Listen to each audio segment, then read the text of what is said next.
बहुत समय पहले की बात है।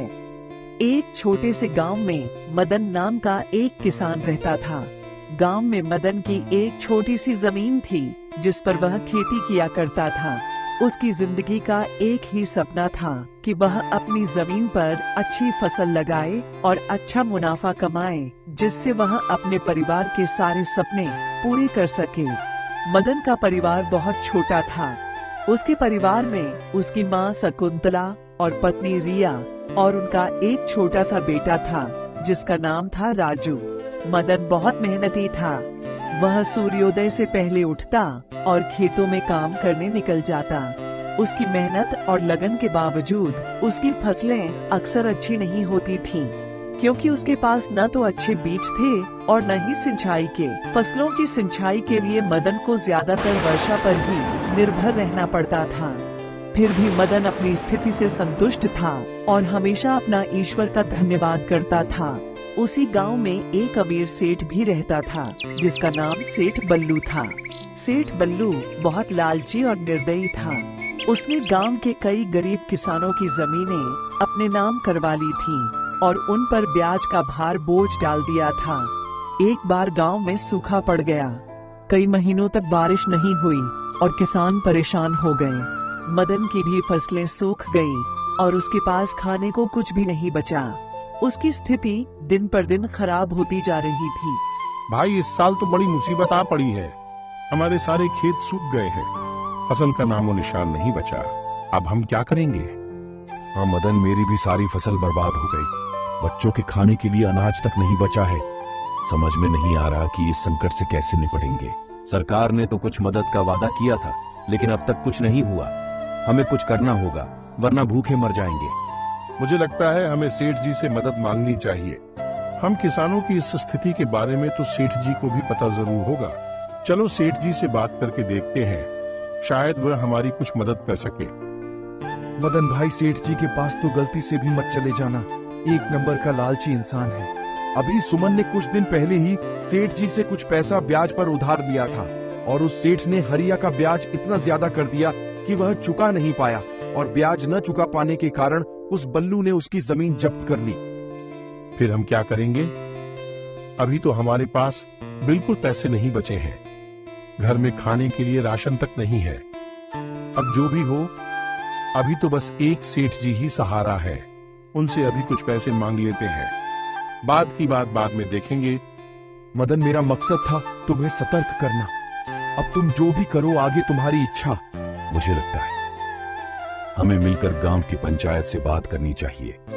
शायद भी कोई उपाय निकाल सके। सही कह रहे हो भाई, हम एकजुट होकर ही हम इस समस्या का सामना कर सकते हैं। अगर हम सब मिलकर पंचायत के पास जाए और अपनी स्थिति बताएं, तो शायद कोई हल निकल आए। ठीक है, तो फिर कल सुबह ही हम सब पंचायत के पास चलेंगे और हमें सरकार की योजनाओं के बारे में भी पता करना चाहिए।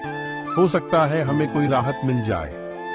अगले दिन सभी किसान भाई मिलकर पंचायत पहुंचते हैं, मगर वहां पता चलता है कि अभी जमींदार साहब गांव में नहीं है, तो अभी 1 महीने तक गांव में कोई पंचायत नहीं हो सकती।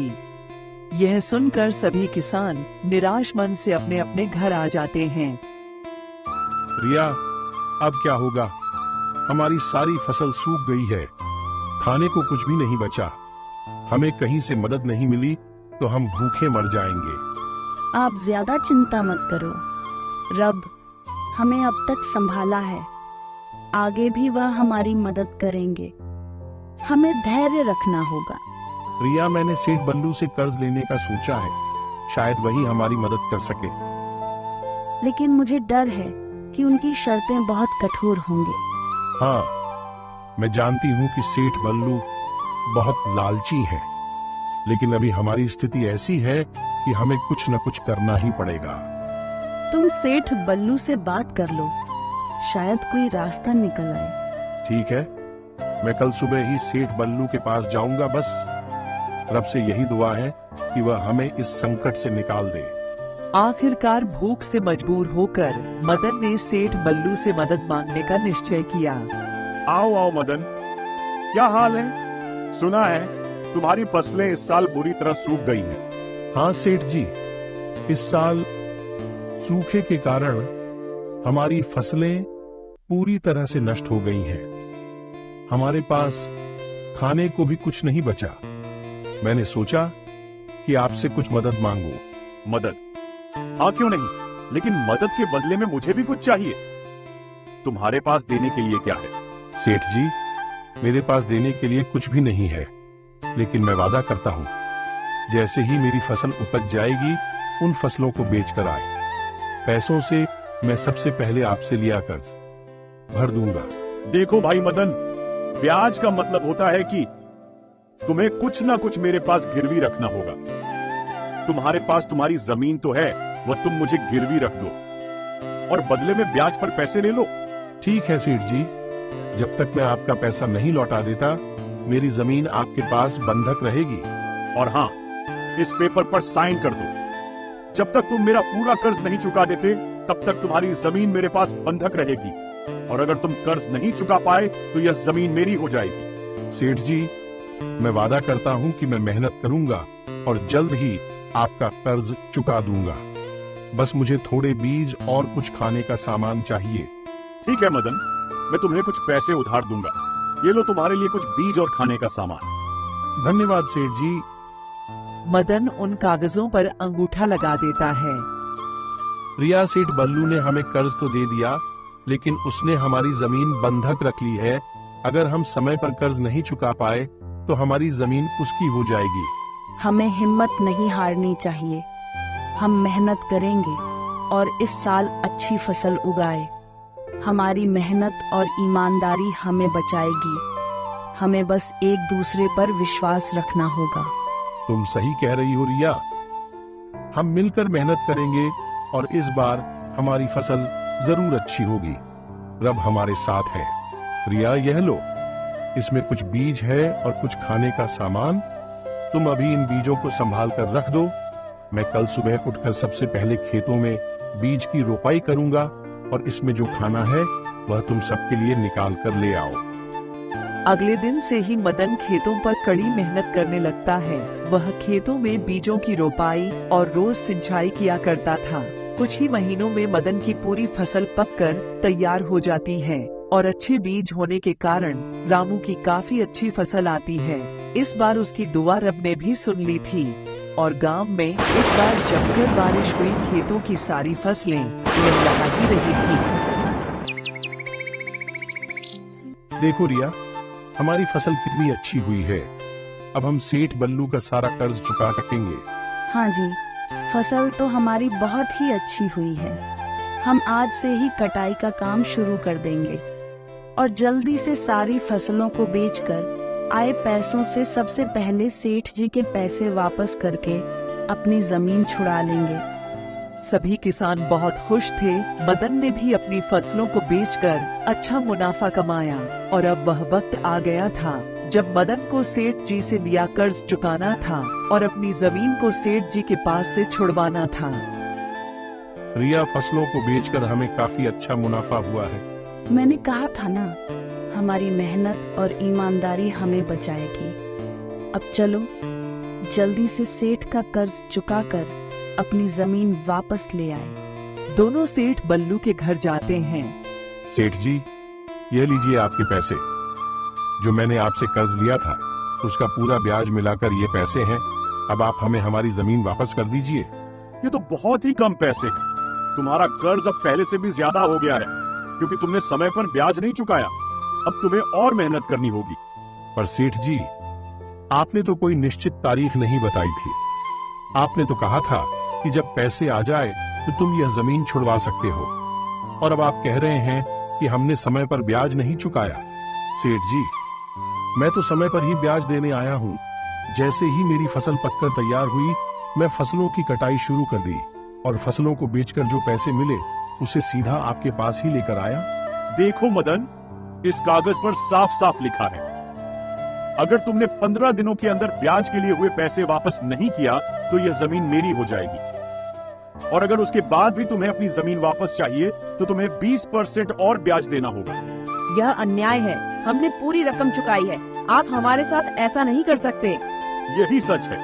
अगर तुम्हें अपनी जमीन वापस चाहिए तो 20% ब्याज का पैसा लेकर आओ, अब जाओ और ज्यादा मेहनत करो। अभी तो हम जा रहे हैं सेठ बल्लू जी, पर याद रखना मैं अपनी जमीन तुमसे वापस लेकर ही रहूंगी। तुम्हारी बेईमानी के बारे में मैं सारे गांव वालों को बताऊंगी कि किस तरह तुम गरीब और भोले भाले किसानों का फायदा उठाते हो। रिया और मदन निराश मन से सेठ जी के घर से आ गए और सेठ जी द्वारा किए गए धोखे को गांव के सभी किसानों को बताया। यह बात सुनकर गांव के सभी किसान बहुत क्रोधित हो गए। ये सेठ बल्लू अपने आप को समझता क्या है? अगर ऐसा ही चलता रहा तो देख लेना, एक दिन ये सेठ हम सभी किसानों को ले डूबेगा। हमें सेठ के खिलाफ कुछ ना कुछ तो करना ही होगा। हाँ, लेकिन सबसे पहले यह सोचो कि मदन की जमीन उस सेठ बल्लू से कैसे छुड़वाए। वह सेठ तो यह जिद करके बैठा है कि रामू 20% पर ब्याज और ज्यादा देगा, तभी उसकी जमीन वापस करेगा। हमें पंचायत में जाकर इसकी शिकायत करनी चाहिए। अब तो जमींदार साहब भी घर आ गए होंगे। लेकिन मुझे लगता है एक बार हमें सेठ बल्लू से भी बात कर लेनी चाहिए। अगर सेठ बल्लू प्यार से मान जाता है तो ठीक, वरना फिर हम पंचायत में ही इसकी शिकायत करेंगे। सभी किसान मिलकर सेठ बल्लू के पास पहुंच जाते हैं। सेठ बल्लू जी, आपने मदन की जमीन को क्यों हड़प रखा है? आप उसकी जमीन वापस कर दीजिए। आपको मदन ने जब सारे पैसे दे दिए हैं तो आप उसकी जमीन वापस क्यों नहीं कर रहे हैं? तुमसे किसने कहा कि मदन ने सारे पैसे वापस दे दिए हैं? मदन ने बस कुछ पैसे वापस दिए हैं, बाकी ब्याज के पैसे देने अभी बाकी है। जब तक वह पैसे मेरे हाथ में नहीं आते, मदन की जमीन वापस नहीं मिलेगी। देखिए सेठ जी, इतना तो हमें भी पता है कि आप ब्याज पर पैसे देने के बदले हम गरीब किसानों को बहुत भारी लूटते हैं। अगर आप मदन की जमीन सीधे सीधे वापस नहीं करेंगे तो हम पंचायत में जाएंगे, और अगर एक बार आपका नाम हमने पंचायत में दे दिया तो आपको भी पता है कि पूरे गांव में आपकी कितनी बदनामी होगी। तो आप सीधे सीधे अगर रामू की जमीन वापस कर सकते हैं तो कर दीजिए, वरना हम पंचायत में जाएंगे। पंचायत का नाम सुनकर सेठ बल्लू थोड़ा घबरा जाता है। अरे किसान भाइयों, इतना क्यों नाराज होते हो? एक जमीन ही तो है। ठीक है मदन, मैं तुम्हारी जमीन तुम्हें वापस करता हूँ, और तुम्हें अब कोई ब्याज देने की भी जरूरत नहीं है। तुम्हारा ब्याज मैंने माफ कर दिया है। इस घटना ने मदन को सिखाया कि मेहनत और ईमानदारी से हर मुश्किल को पार किया जा सकता है। साथ ही गांव के लोगों ने भी सीखा कि एकता में बल होता है। मदन और उसका परिवार अब खुशी खुशी अपने खेतों में काम करते हैं और गांव के लोग भी मिलकर एक दूसरे की मदद करते हैं। इस प्रकार गरीब किसान मदन ने अपनी मेहनत, ईमानदारी और गांव की एकता से अपनी जमीन और इज्जत दोनों को बचा लिया है।